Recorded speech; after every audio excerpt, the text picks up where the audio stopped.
आज जब सुनवाई शुरू हुई तो पहले तो क्योंकि नया बेंच था, उन्होंने ये पूछा कि ये केस किस चीज़ के बारे में है। तो उनको बताया कि हमारे पास 3 ऑप्शन थी। नंबर 1 थी कि हम स्वामीनाथन रिपोर्ट को लागू करने के लिए कहते, लेकिन उसके बारे में सुप्रीम कोर्ट ने कह दिया है कि कोर्ट उसमें डायरेक्शन नहीं दे सकती, ये सरकार की मर्जी है उसको लागू करे या ना करे। दूसरी हमारे पास ये ऑप्शन थी कि हम ये कहें कि हमारी प्राइस जो है फिक्स की जाए, मिनिमम सपोर्ट प्राइस जितनी इसकी कॉस्ट है उसके मुताबिक। वो भी हम नहीं कह रहे क्योंकि सुप्रीम कोर्ट का एक ऑर्डर है, उसमें उन्होंने ये कहा है कि इसके बारे में कोर्ट किसी हद तक डायरेक्शन दे सकती है, किसी हद तक नहीं दे सकती। तो फिर हमने जो मांग की इस पिटीशन में वो ये की है कि जो प्राइस आपने फिक्स की है मिनिमम सपोर्ट प्राइस, कम से कम हमें वो तो दो। बेशक जो प्राइस है, कॉस्ट प्राइस है, जैसे मक्की की कॉस्ट प्राइस है वो 1600 रुपये कुंटल है, लेकिन उसकी जो सपोर्ट प्राइस है वो 1365 रुपये है। लेकिन मार्केट में पंजाब में इस बार 600 रुपये बिकी है, हरियाणा में 700 750 रुपये बिकी है। सपोर्ट कॉस्ट प्राइस उसकी 1600 रुपये है, बिक रही है 600 रुपये 700 रुपये। किसान का कितना नुकसान हो रहा है। और ऐसे ही सूरजमुखी जो है, सूरजमुखी पंजाब में 2200 2300 2400 रुपये तक बिका है, और हरियाणा में उन्होंने प्रोक्योर किया कॉस्ट प्राइस पर 3950 रुपये पर, और उन्होंने 8500 टन प्रोक्योर किया है। हरियाणा में प्रॉब्लम ये थी कि वो ये कह रहे थे कि हम प्रोक्योर करेंगे सिर्फ 25%। सेंट्रल गवर्नमेंट ने कहा कि अगर आपने 25% से ज़्यादा प्रोक्योर करनी है तो हमारे से इजाज़त ले लें, लेकिन सेंट्रल गवर्नमेंट जब उनको पास लेटर जाता है पर सैंक्शन का तो उसको अपने पास रख लेते हैं, सैंक्शन देते नहीं हैं। तो इस मसले पर फिर पिछली बार सेक्रेटरी आए थे यहाँ पर डिपार्टमेंट ऑफ एग्रीकल्चर के, उन्होंने कहा था कि हम जो ये जो कैप है इसको ख़त्म करने वाले हैं, 100% कर देंगे, लेकिन इसके बारे में अभी तक उन्होंने कोई फैसला नहीं दिया है। आज इस पर भी बात हुई थी तो उन्होंने सेंट्रल गवर्नमेंट ने कहा कि हमने 50% परमिशन दे दिया हरियाणा को, और आगे जो भी मांगेंगे ये हम इनको परमिशन देते रहेंगे। सिर्फ इतना ही है कि ये परमिशन मांगें और हम परमिशन देते रहेंगे। लेकिन पंजाब को जब पूछा गया कि आपको जो डायरेक्शंस दी गई थी कि अपना एफिडेविट फाइल करो कि अगली बार तुम प्रोक्योर करोगे जो है सूरजमुखी उसको खरीदोगे सपोर्ट प्राइस पर, तो जो एफिडेविट दिया उन्होंने उसमें कुछ नहीं लिखा हुआ था, वो जो ऑर्डर था उसके मुताबिक नहीं था।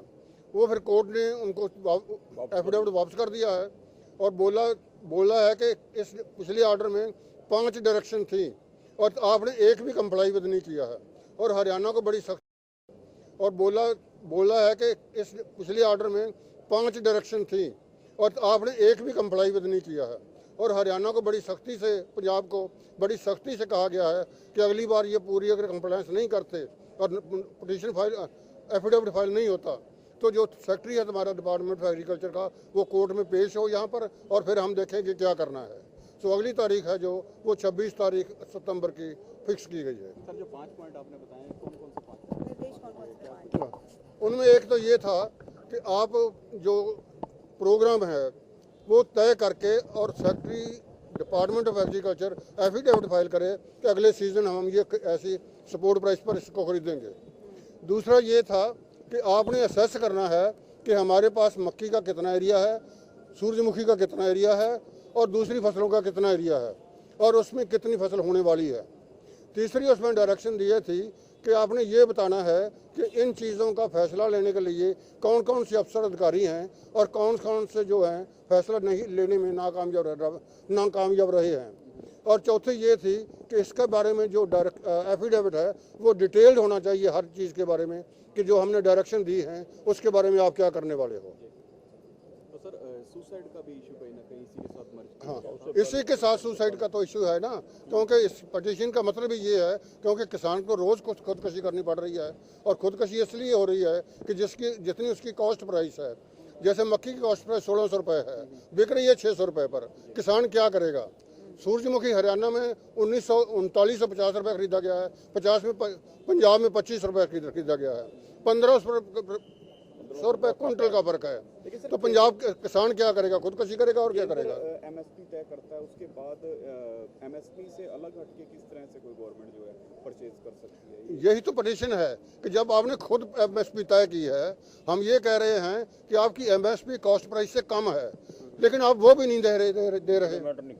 देखिए, सरकार करीब 24-25 फसलों के रेट तय करती है, लेकिन केवल 3 फसलें धान, गेहूं और गन्ना, केवल 3 फसलें एमएसपी के खरीदती है, वो भी केवल हरियाणा और पंजाब में, बाकी प्रदेशों में तो वो भी नहीं है। राष्ट्रीय नमूना सर्वेक्षण का आंकड़ा आया है, उन्होंने ये बताया है कि कुल उत्पादन का केवल 6% फसल न्यूनतम समर्थन मूल्य पर बिकती है, बाकी फसलें उससे नीचे बिकती हैं। बड़ा गंभीर मैटर है, इसलिए हम हाई कोर्ट में आए थे और ये एक बड़ा कारण है किसानों की आत्महत्या करने का। रोज पंजाब जैसे प्रदेशों में कई किसान आत्महत्या कर रहे हैं और एक साल में 12,000 किसानों से ज़्यादा सुसाइड कर रहे हैं। ये सेंट्रल गवर्नमेंट का आंकड़ा है जो रिकॉर्ड में आए हैं, जो अनरिकॉर्ड है वो भी बहुत से किसान हैं। तो न्यूनतम समर्थन मूल्य भी किसान को नहीं मिला तो फिर न्यूनतम समर्थन मूल्य का कुछ अर्थ नहीं बना। केवल 6% फसल न्यूनतम समर्थन मूल्य पे बिकी है और 94% फसल किसानों को दाएं बाएं बेचनी पड़ी है। तो इसलिए हमने हाई कोर्ट में केस किया और माननीय हाई कोर्ट जो है उसमें बहुत अच्छी सुनवाई भी कर रहा है और सरकार नहीं खरीदती है। इसका जो क्वेश्चन है, इसका सबसे बड़ा कारण ये है कि हमारी सरकार WTO के अंदर चली गई है और WTO के अंदर जाने से जो बाहर से अनाज मंगा रहे हैं, अब जैसे अभी वकील साहब मक्के का उदाहरण दे रहे थे, मक्का 600 रुपये 700 रुपये बिका और 1600 रुपये उसकी कॉस्ट आई, 1400 रुपये उसका MSP था, लेकिन हरियाणा का, पंजाब का, पूरे देश का मक्का नहीं खरीदा और बाहर से इन दिनों 5 लाख टन मक्का मंगा लिया, 3 लाख टन कच्ची चीनी मंगा ली, 15 लाख टन चावल बाहर से मंगा लिया, 5 लाख टन गेहूं बाहर से मंगा ली, खाद्य तेल 1 लाख करोड़ के खाद्य तेल बाहर से मंगा लिए। जो भी सूरजमुखी की बात हो रही थी, हमारी सूरजमुखी नहीं खरीदते हैं, हमारी सरसों नहीं खरीदते हैं, 1 लाख करोड़ का हर साल बाहर से खाद्य तेल मंगा रहे हैं। यानी अपने देश का कितनी एक तरह से देश विरोधी पॉलिसी है कि अपने देश का पैसा बाहर के किसान को हम दे सकते हैं और अपने देश का पैसा जो अपने किसान को अगर दें तो वो यहीं सर्कुलेट होगा, यहीं वो घूमेगा, हमें वो हमारे देश का पैसा बचत होगा। जो महात्मा गांधी ने जिस देश की कल्पना की थी, क्यों जरूरत है WTO की सरकार को, क्यों जरूरत है? क्या देखिए, अपने देश से जो अनाज उगाए जा रहे हैं, क्या उसकी क्वालिटी च कोई फर्क है जो विदेशों से सामान मंगाया जा रहा है? नहीं, ये चीज़ नहीं है। बहुत सी क्वालिटी हिंदुस्तान के अनाज की उनसे अच्छी है। अगर हम बासमती की बात करें, कई फसलें हैं जो जिनकी क्वालिटी उनसे अच्छी है, वहाँ वो उतनी अच्छी पैदा नहीं होती। लेकिन क्वेश्चन इस चीज़ का है कि अमेरिका अपनी पॉलिसियाँ हिंदुस्तान पे थोप रहा है, अमेरिका के दबाव में, या जो मल्टीनेशनल कंपनियां हैं उनसे सरकार कहीं अंदर से मिली हुई है और उसके तहत ये WTO में गए हैं। और उसके आप देखें, अगर जितनी पॉलिसियां देश में चल रही हैं, आप पत्रकार हो, आपको हमारे से ज़्यादा ज्ञान है, जितनी पॉलिसियां देश में चल रही हैं वो आम आदमी के पक्ष में नहीं है, केवल कंपनियों के पक्ष में है। 7 लाख करोड़ का जो है NPA हो चुका है, कंपनियां देश का पैसा मार रही है, पैसा खा रही है। कंपनियां देश का पूरी पॉलिसी जो देश की है वो कंपनियों के लिए बन रही है, ना कि देश के आम